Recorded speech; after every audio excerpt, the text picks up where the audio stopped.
The Sentry Tournament of Champions storylines. What an ending to the first PGA tournament of 2023. In this video, we're going to quickly review just what happened on Sunday in Kapalua and look at some storylines that are popping up in the world of golf. If you like this video, please subscribe to the channel for more weekly reviews of the PGA Tour, DP World Tour and more news from the world of professional golf. This past weekend, Jon Rahm won the PGA Tour event in Kapalua, Hawaii. He shot 10 under par on Sunday to beat the weekend leader Collin Morikawa. He could not be stopped on Sunday despite the 4-shot lead Morikawa had. Number 1. Jon Rahm in fiery form. The Spaniard is already showing small signs of his best form yet, which is kinda scary to think about seeing as he has already won a major and been world number 1. In a Ryder Cup year, the American team might not fancy being drawn against this guy.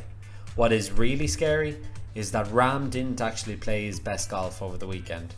His driver started working incredibly well on Sunday, but in and around the green, he is probably still losing shots to the field. He actually topped an approach shot on Friday and missed the 18th green on Sunday. Rahm kind of seems to be a little bit annoyed at things happening in golf, such as his place in the rankings, the new PGA format where he doesn't have full control of his schedule, and the ongoings with Live Golf.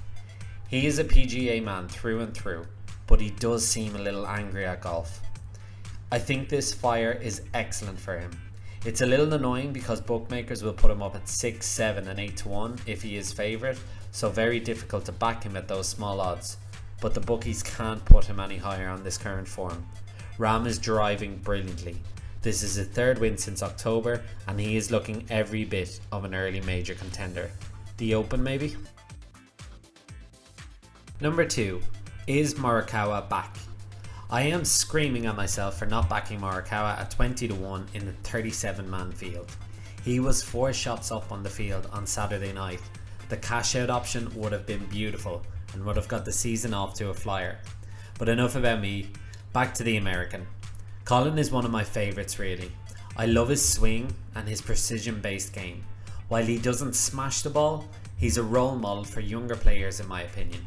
It's brilliant to see him come back to form with his beautiful little fade irons that are so precise. I don't think too much about Sunday.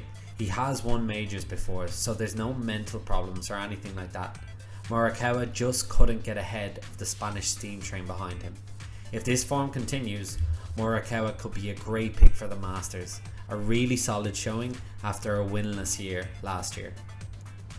Number 3. The Tournament of Champions, the perfect start. Everything about this weekend was just excellent. I think if fans see players winning a tournament at 27 under par, they're not interested. Birdie fests can get boring as players just smack it down the middle, hit a close approach and putt.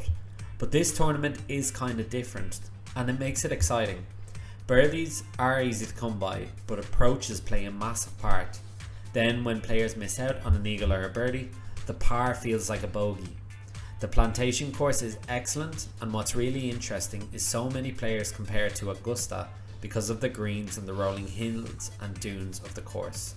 Oh, to be a professional golfer invited out to Hawaii to play easy golf at the beginning of the season. The dream. Number 4. Fully on board the Tom Kim train. This guy is the next big thing. I think he wins next week, but what a player, what a character. Exactly what golf calls out for. Really interesting that we have lost some interesting players to Live Golf recently, but this guy has just stepped up to entertain the masses. Kim finished T5. Historically, rookies don't win on entry at Kapalua, but Kim had such a brilliant showing. He played excellent.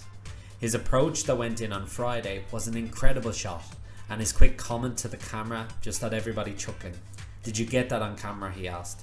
He's such a breath of fresh air. A 20-year-old kid playing with a smile and laughing all weekend, but he's a baller too.